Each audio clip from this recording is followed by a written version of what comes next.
My friend Kayla is a pastor in Indiana. She and her husband David have two preschool sons. And this week, Kayla was looking at the news, reading the news on the computer from the internet, and a picture of the new Pope came up. And 3-year-old Maitland said, "Oh, I see the Pope, Pope Francis. He's a pastor just like my mama." We kind of chuckle about that because at 3 years old, he obviously doesn't have any understanding of the layers of irony that make that a little bit humorous to us.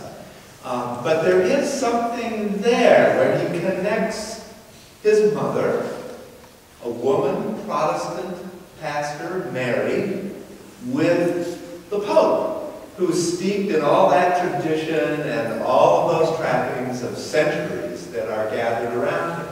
It's a kind of metaphor of living in the spaces between the past and the future, which is really where we are all the time. But Lent helps us really pay attention to that. Really appreciate Randy's update from the Search and Call team and the work that they've done. And all of that that's coming together here, that's exciting, I think, to see that God's moving us. But now we've kind of turned the corner. We're not there yet, but you can see that it's coming. And here we are in another one of those spaces between the past and the future. And what does that do for us? And Randy also mentioned that Candy and I are short-termers. We knew that from the time we came. You knew that. And so we take a turn with you as well, in between our past and our future. This was announced at the board meeting last Sunday. And so on Monday, I updated and activated my profile with the denomination. And by Tuesday, I had contacts from 3 churches. And I have an interview with one of them on the phone this afternoon. Now, I don't know that that's where we're going to be. I don't know what God is doing, but we can see that we're taking a turn. And here we are in our own kind of particular place of being between the past and the future. We've already begun kind of making mental lists. Okay, what do we have to do here to get wrapped up? What do we have to do back in Dallas to get back together? All of those kinds of things. And the week after Easter, Candy and I are going to Milwaukee. We'll meet with our son David and his family and Candy's dad to try to dovetail our futures for the next few years and see how all those pieces come together in some way or another. The scripture passages that we've read today also talk about this space between the past and the future, and listening for God in those kinds of spaces.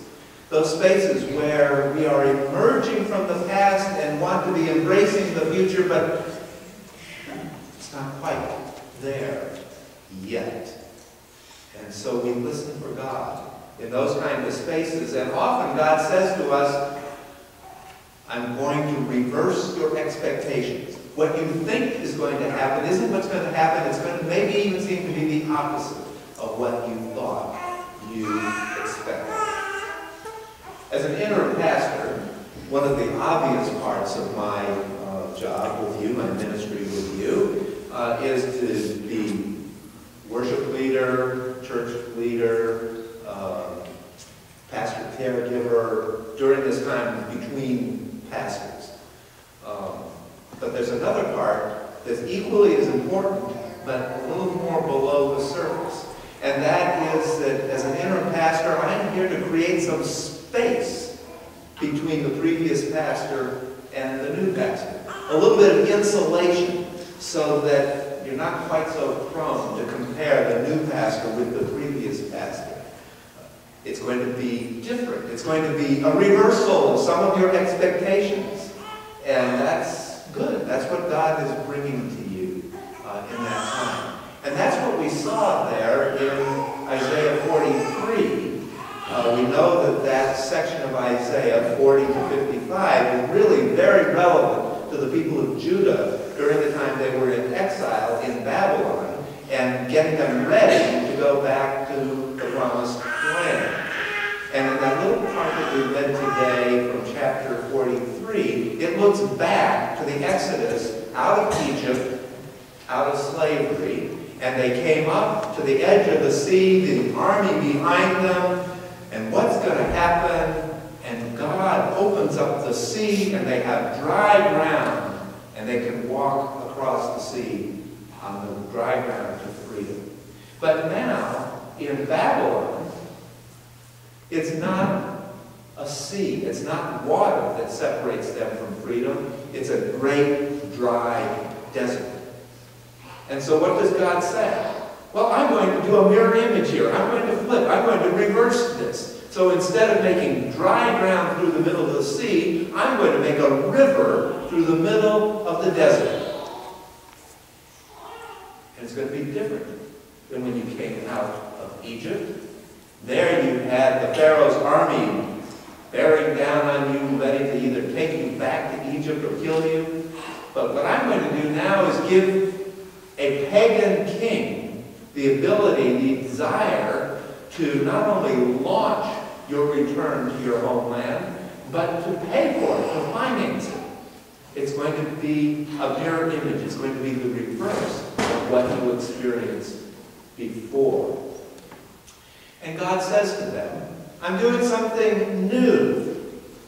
Can you perceive it? Don't look back. Don't remember the things before. Look ahead to what I'm doing next.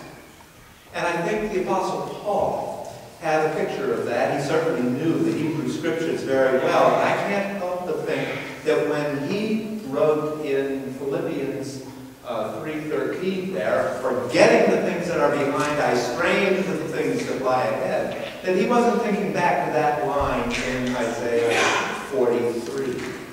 Forget the past. Reach out to the future. And for Paul, that reversal he describes for us there in that passage was that all of those religious credentials and achievements that he had in the past, that he had worked so hard for, he had to release those, let go of them, so that he could receive the righteousness of Jesus. A righteousness that comes not by his work, but by faith. Give up all those things that he took pride in having accomplished before and just receive something that he knew he didn't deserve.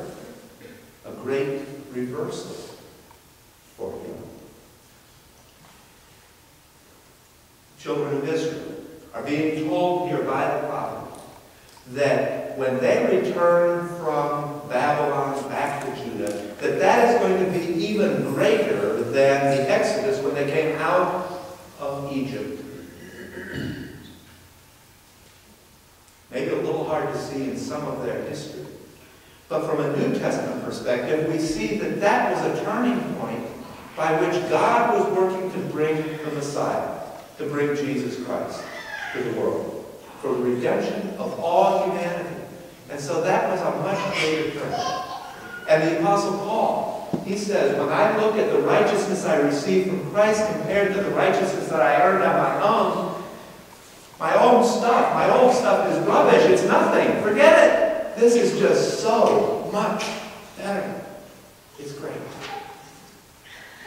Now, we've been with you several months and shared your journey and listened and prayed together, done a lot of things. I'm convinced, as I have been trying to listen to God, I hope you've been listening to God too during these months, that God is saying, there's something new I want to do.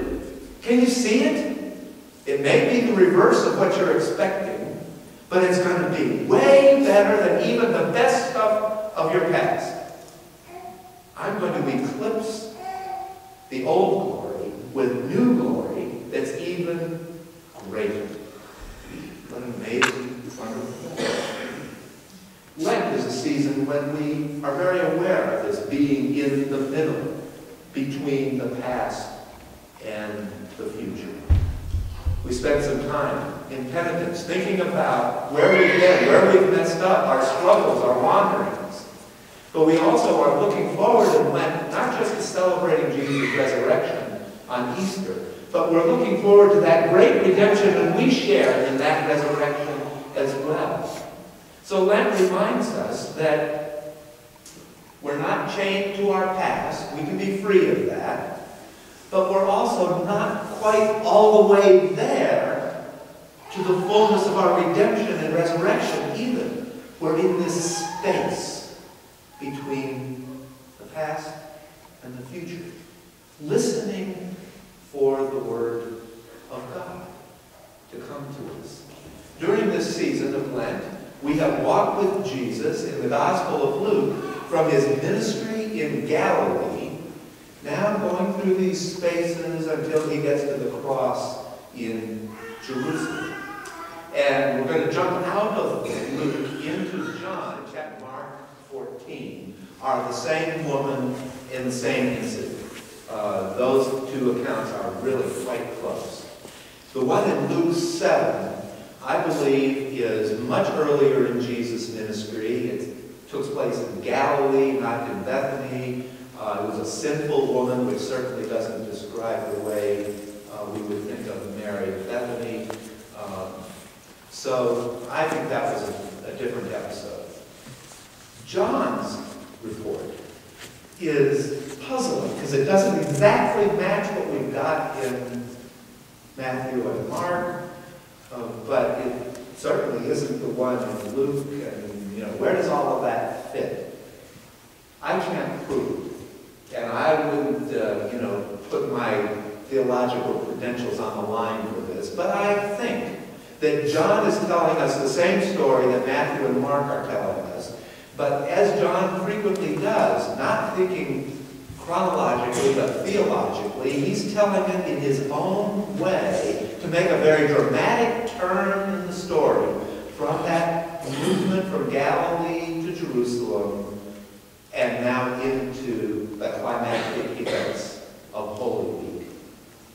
And so it was that 6 days before Passover, Jesus came to Bethany, the home of Lazarus, whom he had raised from the dead. They gave a dinner for him right there. Martha served, and Lazarus was one of those at the table with him. And Mary took a pound of costly perfume made of pure nard, anointed his feet, and wiped them with her hair. The house was filled with the fragrance of the perfume. But Judas Iscariot, one of his disciples, the one who was about to betray him, said, "Why was not this perfume sold for 300 denarii and the money given to the poor?" He said this not because he cared about the poor, but because he was a thief. He kept the common purse and used to steal what was put into it. Jesus said, "Leave her alone. She bought this so that she might have it and keep it for the day of my burial. You always have the poor with you, but you do not always have me." Jesus there is in this middle spot and hoping Mary and everyone else at that table listen for the voice of God in this in-between space, which really only he can see. They can't quite see. I doubt that when Mary went and bought that perfume, she was thinking, "Oh, I'm going to save this to put on Jesus before he goes to the cross," or "I'm going to save this to put on Jesus after he's dead." She wasn't imagining that that was going to happen. But Jesus takes her act and turns it around and points in that direction, reverses it, if you will, to hear the voice of God in that particular spot. And when Jesus quotes from Deuteronomy 15:11 about always having the poor with you, he's not saying, you don't ever have to be generous to the poor. If you read that passage in Deuteronomy, if you look at the whole life of Jesus, you know that he's wanting to be generous to the poor. But he's, again, reversing the expectations there and saying, there's something else happening. There's something even bigger happening. And you can't imagine it right now, but before very long, I won't even be here. That is going to change the way you look at your whole future. Everything will be different at that point. In that space between the past and the future, in Jesus' life, and I think in all our lives, the example of Mary, I believe, interpreted by Jesus, becomes the voice of God to us. When you're in this in-between space, God says, come and love Jesus. Love him closely, love him intimately, love him tenderly. That's what Mary was doing right there when she anointed him.